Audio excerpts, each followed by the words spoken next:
नमस्कार, मैं डॉक्टर अजीत भारती आज फिर आपके लिए हिंदी विषय के अंतर्गत मध्य प्रदेश बोर्ड भोपाल कक्षा 11वीं विषय हिंदी पाठ है नमक का दरोगा, जिसके लेखक हैं प्रेमचंद। तो इस पाठ से संबंधित हम गद्यांश की व्याख्या नंबर 3 लाए हैं।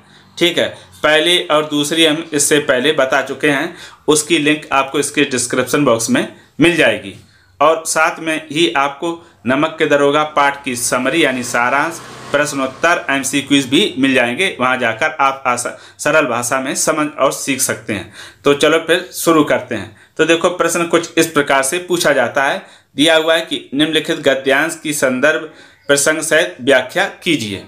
ठीक है, तो ये आपको समझ में आ गया होगा कि जो गद्यांश कहाँ है, ये वाला ये दिया हुआ गद्यांश, इसका क्या करना है, संदर्भ बताना, प्रसंग बताना और व्याख्या करनी। ठीक, तो चलो फिर शुरू करते हैं। सबसे पहले हम गद्यांश को क्या करते हैं, पढ़ कर समझ लेते हैं। आप गद्यांश को कम से कम 1 से 2 से 3 बार पढ़ लो और समझ लो, उसके बाद ही उत्तर शुरू करना। तो गद्यांश कुछ इस प्रकार से दिया है कि पंडित अलोपी दीन का लक्ष्मी जी पर अखंड विश्वास था। वह कहा करते थे कि संसार का तो कहना ही क्या, स्वर्ग में भी लक्ष्मी का ही राज्य है। उनका यह कहना यथार्थ ही था। न्याय और नीति सब लक्ष्मी के ही खिलौने हैं। इन्हें वह जैसे चाहती हैं नचाती हैं। लेटे ही लेटे गर्व से बोले, चलो हम आते हैं। यह कहकर पंडित जी ने बड़ी निश्चिंतता से पान के बीड़े लगाकर खाए। फिर लिफाफे ओढ़े हुए दरोगा के पास आकर बोले, बाबूजी आशीर्वाद। तो ये हो गया आपका क्या, गद्यांश हो गया, है ना। देखो, इसमें क्या गद्यांश में ये बताया गया है कि जो अलोपी दीन है वो गलत ढंग से क्या करते हैं कि अपना नमक का व्यापार करते हैं। जब उनकी गाड़ियां पकड़ी जाती हैं, उसके बाद उनका जो वहाँ नौकर या गाड़ी पार कराता है, वो जाकर कहता है कि दरोगा जी ने अपनी गाड़ियां पकड़ ली हैं, चलो। तो वो लेटे लेटे ही ऐसे सोचते हैं कि इस संसार में लक्ष्मी का बहुत महत्व है, लक्ष्मी ही सबको नचाती है, लक्ष्मी इस लोक में क्या उस लोक में भी उसी का ही राज्य है, यानी लक्ष्मी ही खिलौने की तरह मनुष्य को नचाती, ऐसा सोचते हैं। और अपने उससे जो ये कहने आता है कि दरोगा साहब लाए, उससे ऐसी बेफिक्र होकर चले जाते हैं। उनको लगता है कि उनके पास तो लक्ष्मी है, लक्ष्मी के आधार पर वो अपनी गाड़ियाँ छुड़वा लेंगे। ठीक है, तो फिर वो अब इसका उत्तर हम कैसे लिखेंगे, सबसे पहले लिखेंगे उत्तर में हम क्या करेंगे, लिख देंगे अलोपी दीन, ये पंडित अलोपी दीन, और बीच में डैश कर देंगे। फिर लिख देंगे बाबूजी आशीर्वाद, यानी शुरू के 2 शब्द लिख दो, अंत के 2 शब्द लिख दो। और उसके बाद हेडिंग डालेंगे संदर्भ। तो संदर्भ में हम क्या करेंगे, 3 चीजें लिखते हैं, एक तो पुस्तक का नाम, पाठ का नाम और लेखक का नाम। इसके अलावा इसमें कुछ नहीं करते। तो इसे कैसे लिखेंगे, इस प्रकार के, प्रस्तुत गद्यांश हमारी पाठ पुस्तक आरोह की कहानी नमक का दरोगा से लिया गया है ना, यहाँ से और लगाना है, से लिया गया है, जिसके लेखक प्रेमचंद जी हैं। तो ये 3 चीजें, पुस्तक का नाम, पाठ का नाम, लेखक का नाम, यही इसमें लिखना रहता है संदर्भ में। अब आता है प्रसंग। तो प्रसंग इसमें थोड़ा बड़ा है, प्रसंग की हेडिंग डालेंगे। इसमें होता क्या है, प्रसंग में देखो ये रहता है कि जो गद्यांश दिया उसमें किसके बारे में बताया गया। तो ऐसे लिखेंगे, पंडित अलोपी दीन की नमक से भरी गाड़ियां गलत ढंग से पुल पार करके जा रही थी, जिसे बंसीधर ने पकड़ लिया था। उसके बाद पंडित अलोपी दीन को बुलाया जाता है। पंडित जी ने धन के माध्यम से समाधान निकालने का प्रयास किया था। पंडित जी की मानसिकता को चित्रित किया गया है। कौन सी मानसिकता को, कि पंडित जी का ये माना कि धन है तो सब कुछ है। अब व्याख्या हम हेडिंग डालेंगे, फिर लिखना शुरू करेंगे। लिखेंगे, पंडित अलोपी दीन अपने सजे हुए रथ में आधी नींद में गाड़ियों के साथ पुल पार कर रहे थे। तभी नमक की गाड़ियां पकड़े जाने की खबर आती है।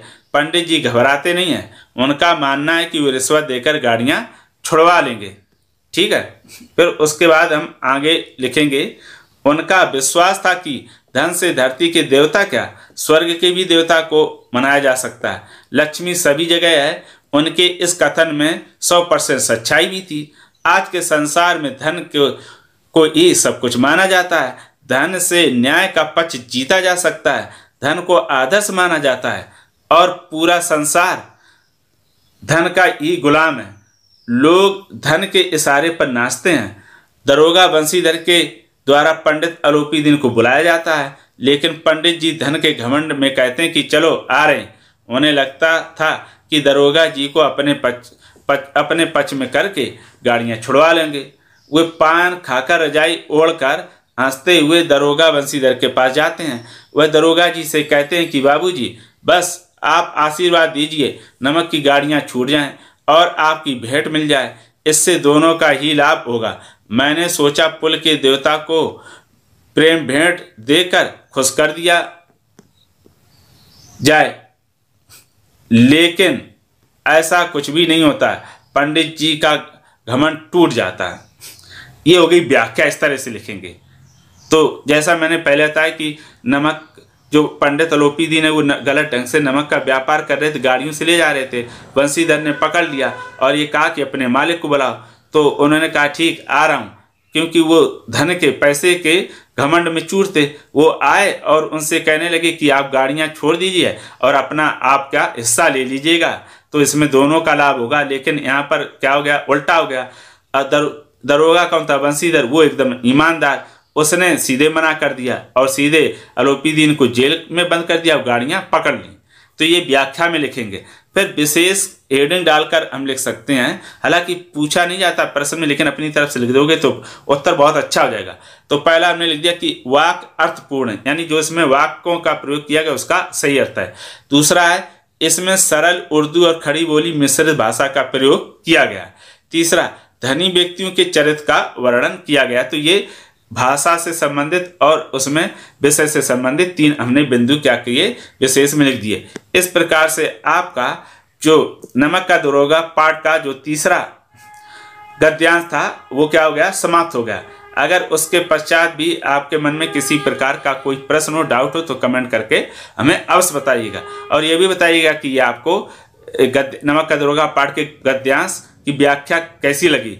तो फिर आज के लिए इतना ही। अब हम फिर मिलेंगे किसी नए विषय के साथ, तब तक के लिए धन्यवाद। हाँ, ये ध्यान रखिए कि इसके डिस्क्रिप्शन बॉक्स में हमने गद्यांश पहला, दूसरा, नमक के दरोगा पाठ का सार, नमक के दरोगा पाठ के प्रश्न उत्तर MCQs भी की लिंक दे रखी, वहां जाकर उन्हें भी आप सरल भाषा में समझ सकते हैं। तो फिर आज के लिए इतना ही। अब हम फिर मिलेंगे किसी नए विषय के साथ, तब तक के लिए धन्यवाद।